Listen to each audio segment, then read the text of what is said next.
Hello दोस्तों। हमारे पिछले वीडियो में हमने जाना था कि पोस्ट ऑफिस के अंदर इंटरनेट बैंकिंग के अंदर आपको क्या क्या फैसिलिटीज हैं। अगर आपने अभी तक नहीं देखा है तो आप इस वीडियो में जाके देख सकते हैं। तो आज हम जानेंगे कि अगर पोस्ट ऑफिस के अंदर आपने इंटरनेट बैंकिंग एक्टिवेट करवानी है या फिर आपको क्या नाम है, इसमें कोई प्रॉब्लम आ गई तो आपको कस्टमर सपोर्ट का क्या मिलेगा, नंबर क्या है, ईमेल आईडी क्या है, या फिर आपको जो फॉर्म है वो अगर आपने भरना है तो आपको कैसे भर सकते हैं। और लास्ट में हम जानेंगे कि जितने भी ये सारे क्वेश्चंस हैं इनको हमने डील कैसे करना है। तो आशीष जी, सबसे पहले तो मुझे ये बताएं कि जो इंटरनेट बैंकिंग की फैसिलिटी है इसको मुझे एक्टिवेट करवाना है तो इसके लिए मुझे क्या क्या चीजें की जरूरत पड़ेगी। बिल्कुल। तो हम ये भी जानेंगे, काफी क्वेश्चंस रहते हैं, उन सब क्वेश्चंस के आंसर जानेंगे इस वीडियो के अंत तक। तो इस वीडियो में आप जुड़े रहें। कि अगर आपने ऑनलाइन बैंकिंग यूज करके कोई भी डिपॉजिट किया है, आरडी ओपन कराई है, एफडी ओपन कराई है, तो उस केस में उसका सर्टिफिकेट, पासबुक आपको कैसे मिलेगी, कैसे डाउनलोड कर पाएंगे, फॉर्म कैसे भरना है, इसके अलावा क्या क्या फैसिलिटी आपको मिलती है, आप हमारे पिछले वीडियो में देख ही सकते हैं। तो सबसे पहले स्टार्ट करते हैं कि अगर आपको इंटरनेट बैंकिंग चाहिए तो आपका सेविंग अकाउंट होना मस्ट है, वो आपके पास होना चाहिए, या तो सिंगल फॉर्म में हो या ज्वाइंट फॉर्म में हो। जब आपका होगा, आपने उसमें केवाईसी पूरी करवा लेनी चाहिए, मोस्टली सभी लोगों की रहती है। एक्टिव स्टेट में होना चाहिए आपका सेविंग अकाउंट। इसके अलावा आपके पास एक मोबाइल नंबर होना चाहिए, एक ईमेल एड्रेस होना चाहिए और आपका एक पैन नंबर होना चाहिए। ये सारे डॉक्यूमेंट अगर आपके पास होते हैं तो आप किसी भी अपने होम ब्रांच में जहां पर आपका सेविंग अकाउंट है वहां पर आप जाएंगे और एक फॉर्म फिल करेंगे। फॉर्म अभी हम डिटेल में लास्ट में जानेंगे कि कैसे फिल करना है। इनफैक्ट वो कहां से डाउनलोड भी कर सकते हैं, अगर आपको पोस्ट ऑफिस में नहीं मिलता है वैसे मिल जाएगा आपको। उसके अलावा जैसे ही वो फॉर्म भर के आप दे देते हैं तो आपको नेक्स्ट वर्किंग डे में आपका जो अकाउंट है एक्टिवेट हो जाता है। आपको एसएमएस के द्वारा इंफॉर्मेशन पहुंच जाती है उसी मोबाइल नंबर पे कि आपका अकाउंट एक्टिवेट हो गया है। उसके बाद आप अपना कस्टमर आईडी यूज करेंगे। कस्टमर आईडी पाने के लिए आप अपना पासबुक में देखेंगे सीआईएफ आईडी रहता है, वो आपका कस्टमर आईडी रहता है। उससे आप लॉगिन करेंगे, जैसा आप स्क्रीन पे भी देख पा रहे हैं। वहां पर रहेगा न्यू यूजर रजिस्टर, वहां पर जाएंगे। उसके बाद आप अपनी सारी डिटेल भरेंगे, सिक्योरिटी क्वेश्चन भरेंगे और आपका ऑनलाइन बैंकिंग जो अकाउंट है वो स्टार्ट हो जाएगा। उसके बाद आप अपनी जो भी ट्रांजेक्शन हैं वो करना चाहेंगे वो कर सकते हैं। तो यहाँ पे जैसे फॉर एग्जांपल मैंने इंटरनेट बैंकिंग खुलवानी है और मुझे कोई दिक्कत आ रही है, जैसे कि मेरे को कस्टमर को कॉल करना है या फिर मुझे ईमेल करके कुछ चीजें पूछनी है, तो ये फैसिलिटी कैसे मिलेगी मुझे? और मुझे अगर फॉर्म डाउनलोड करना है तो मैं कहाँ से डाउनलोड करूँ? आपके स्क्रीन पे है कस्टमर केयर का नंबर 1800-425-2440। ये कस्टमर केयर नंबर है, 9 to 6 PM तक रहता है ये। इसके अलावा ईमेल हम्म। एड्रेस भी है। अभी हम जानेंगे जो जो भी आपको समस्या इंटरनेट बैंकिंग से आती है उसका निवारण कैसे होता है, उसके आपको जो डाउट है अभी हम सारे डिटेल में डिस्कस करेंगे। तो ये आप नोट कर रख सकते हैं। इसके अलावा आपको अगर फॉर्म भी डाउनलोड करने हैं कोई भी, तो उसका लिंक भी आपके सामने है।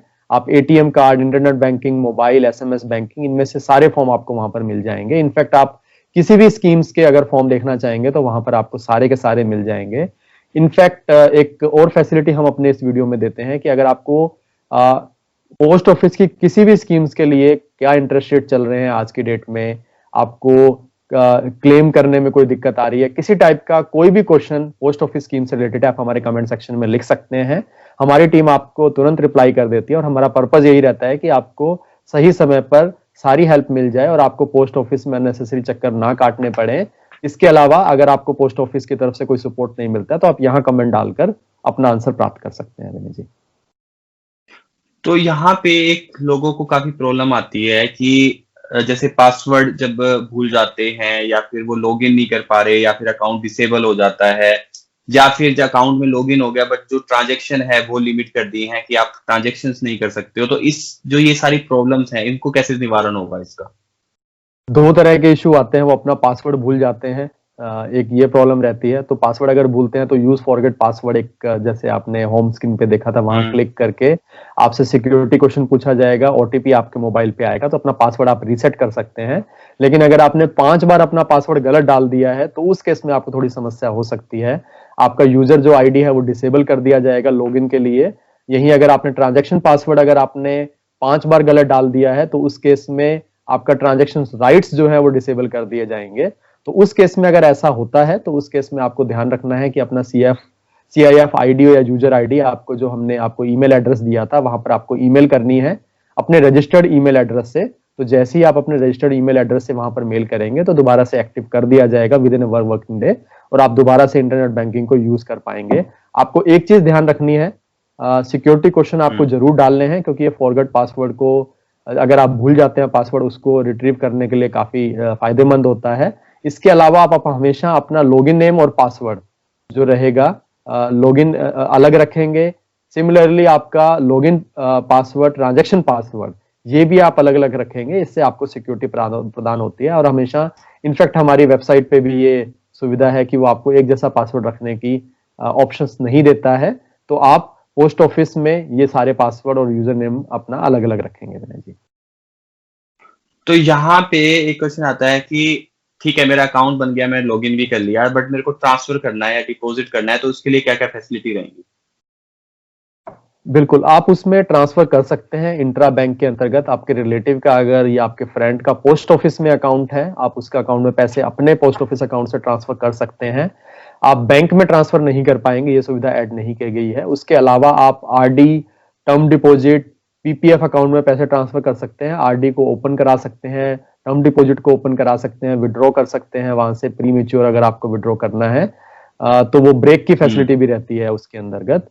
और कुछ लोगों का ये भी कैसा रहता है कि सारे अकाउंट जो भी फैसिलिटीज हमारी हैं वो मेरे इंटरनेट बैंकिंग में नहीं दिख रहे हैं। तो उस केस में एक बार आपको पोस्ट ऑफिस जाना पड़ सकता है। वो सारे आपके जितनी भी स्कीम्स हैं, चाहे पीपीएफ है, सीनियर सिटीजन सेविंग स्कीम है, एमआईएस है, उसको वो लिंक कर देते हैं आपके इंटरनेट बैंकिंग के साथ। और एक बार वो लिंक होने के बाद आपको वो सारी सुविधा मिल जाती है विनय जी। तो यहाँ पे एक, जैसे बुजुर्ग लोग हैं या फिर वो उनको यूज टू नहीं है, या फिर काफी लोग हैं जो कि पासबुक में डील करते हैं, या फिर सर्टिफिकेट जो पास पोस्ट ऑफिस में मिलता है उससे डील करते हैं, तो उस केस में अगर किसी को ये डाउनलोड करना है या फिर ये सर्टिफिकेट लेना है या पासबुक लेनी है, तो उनको कैसे मिलेगी ये चीज? बिल्कुल, उस केस में आप डाउनलोड कर सकते हैं, सेव करके रख सकते हैं पीसी में। लेकिन अगर आपको पोस्ट ऑफिस से ही जानना है कि जो मैंने ट्रांजैक्शंस करी हैं वो सही हुई है कि नहीं हुई है, तो आप जब ये ट्रांजैक्शन आरडी अपनी ओपन करा लें, अपने समय के अनुसार जब भी अपना आप सीएफ आईडी लेके जाएंगे, वहां पर आप उनको दिखाएंगे तो जो भी आपकी आरडी का है वो पासबुक बना के आपको दे देंगे। जब भी आप जाएंगे तो वो आपको मिल जाएगी। लेकिन स्टार्ट करते वक्त आप ऑनलाइन स्टार्ट कर सकते हैं। इसके अलावा कुछ चीजें और मैं बताना चाहूंगा आपको कि चेक है आपका, आपने किसी को चेक दे दिया है, चेक का स्टेटस जानना है, स्टॉप पेमेंट करना है उसका, कि आप चाहते हैं कि अब मुझे उस चेक से क्रेडिट डेबिट ना हो, तो उस केस में आप चेक को स्टॉप पेमेंट भी करवा सकते हैं। इसके अलावा एक चीज और ध्यान रखने वाली बात है यहाँ पे कि आप 180 डेज तक अगर अपना लॉगिन नेम पासवर्ड यूज नहीं करते हैं तो उस केस में भी आपका अकाउंट डिसेबल हो जाता है। और उसको इनेबल कराने के लिए दोबारा से आपको जो हमने ईमेल एड्रेस आपको बताया वहां पर आपको ईमेल करना पड़ता है। तो जाते जाते मुझे आप ये बताएं कि अगर मुझे फॉर्म फिल करना है इंटरनेट बैंकिंग के लिए या फिर कोई फैसिलिटी के लिए, तो मैं उसको ऑनलाइन कैसे फिल करूंगा, उसके बारे में थोड़ा सा मेरे को शेयर करके बताएं। इंटरनेट बैंकिंग का फॉर्म आपके सामने है, यहाँ पर आप देख पाएंगे पोस्ट ऑफिस ने काफी अच्छे सुविधा दी है। काफी कम फील्ड आपको डालनी पड़ती है इस फैसिलिटी को लेने के लिए। आपको अपना नाम, लास्ट नेम डालना पड़ेगा। आपको अगर एटीएम की रिक्वायरमेंट है तो आप टिक करेंगे। अगर आप एटीएम की रिक्वायरमेंट नहीं है तो उसमें नोट नीडेड पे टिक करेंगे। इसके अलावा आपको अपना मोबाइल नंबर डालना है, पैन नंबर डालना है, ईमेल एड्रेस डालना है, डेट ऑफ बर्थ डालना है, अपनी मदर का नेम डालना है। ये सब डालने के बाद आप उसमें इंटरनेट बैंकिंग से रिलेटेड चीजें डालेंगे उसमें। जैसे कि अगर हम बात करें आपको चाहिए या नहीं चाहिए, तो उस पर सिर्फ टिक करना है। मोबाइल बैंकिंग चाहिए या नहीं चाहिए, उस पर भी टिक करना है। एसएमएस बैंकिंग, मैं कहूंगा आपको mobile banking, internet banking, SMS banking सारी फैसिलिटी लेनी चाहिए। हमारी एडवाइस यही रहती है। आप सब पे टिक करेंगे और ये सब करने के बाद लास्ट में साइन करेंगे। साइन करने के बाद पोस्ट मास्टर को जैसे ही आप फॉर्म देंगे, और जैसा हमने बताया 1 वर्किंग डेज में आपका जो इंटरनेट बैंकिंग है वो एक्टिवेट कर दी जाती है। बहुत बढ़िया आशीष। तो दोस्तों, ये था वीडियो पूरा इंटरनेट बैंकिंग के ऊपर, और आपको क्या क्या फैसिलिटीज अवेलेबल हैं और आपको फॉर्म कैसे फिल करना है। अगर आपको फिर भी किसी तरह का कोई भी क्वेश्चन है तो कमेंट सेक्शन में लिख सकते हैं। आज का वीडियो हम यहीं खत्म करते हैं। धन्यवाद।